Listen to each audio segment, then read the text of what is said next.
પરિસ્થિતિ હવે ધીરે ધીરે થાળે પડતી હોવાની વાત સરકાર તરફથી કહેવામાં આવી છે, પરંતુ હકીકત કંઈક અલગ જોવામાં આવી રહી છે। અત્યાર સુધીમાં 78 બાળકોના મોત થયા છે ચાંદીપુરા વાયરસના લઈને, અને આ પરિસ્થિતિની વચ્ચે હાલમાં 61 જેટલા પોઝિટિવ ચાંદીપુરાના કેસ છે।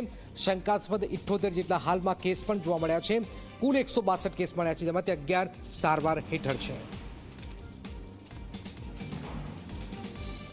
જે આપણે મચ્છરોમાં મળતું હતું એમાં બધા જ જે કેસો આવે છે એ કેસો કેવળ ને કેવળ ચાંદીપુરા અથવા તો જે મચ્છરજન્ય અથવા તો જે માખીજન્ય આપણે કહીએ કે સેન્ડ ફ્લાયથી થવામાં ખૂબ ઘટાડો જોવા મળ્યો છે। હવે દિવસના કદાચ એક બે એવા કેસ આવે છે, અને આ વાયરલ સિન્ડ્રોમ એમાં પણ એન્સેફેલાઇટિસમાં અને આ જે આ વાયરલ સિન્ડ્રોમમાં જે કેસ નોંધાય છે એમાંથી આપણે દરેક કેસ GBRCમાં નોંધાવવા માટે મોકલીએ છીએ એનું એનાલિસિસ માટે।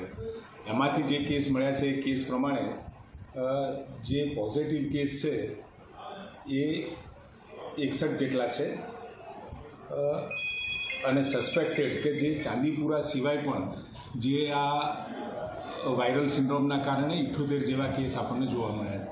કુલ 162 કેસ મળ્યા છે, એમાંથી 11 અત્યારે અંડર ટ્રીટમેન્ટ છે ને 78 ડેથ અને 71 જણને આપણે રજા પણ આપી ચૂક્યા છે।